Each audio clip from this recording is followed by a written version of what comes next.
Piper High School in Sunrise has something no other school has around here, a 100-foot-high antenna in its backyard. Piper is the home of WKPX 88.5 on your FM dial. The 3,000-watt station is 5 years in the making. This afternoon, those efforts began paying off. 16-year-old Scott Wynn opened the K-Pix mic and launched his and his station's broadcasting career. Good afternoon and welcome in. It's 1 o'clock at the Big 88, and this is Scott Wynn coming at you from Piper High School.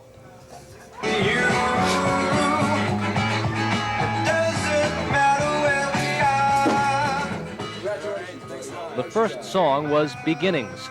Wynn took another cue, this from his grandmother watching through the studio glass.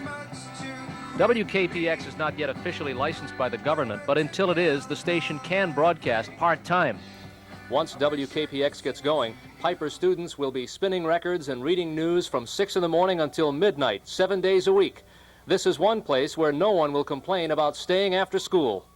Sophomore Tom Cipolla read the first news items over WKPX. They said the component cannot be fixed or swapped. Cipolla enjoys the sensation of sending his voice out over all of West Broward.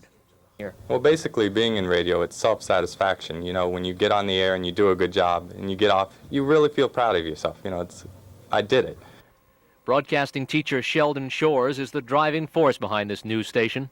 It does a lot to foster Piper pride in our school. I think it helps relate the school to the community. I think it shows the people in this community that Piper students are interested in performing a valuable service for their community. How's it sound to you so far? Sounds great. I'm delighted.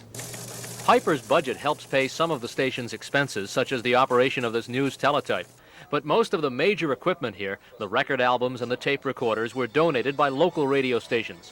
WKPX hopes to compete with bigger, bolder FM stations down the dial. WKPX Sunrise.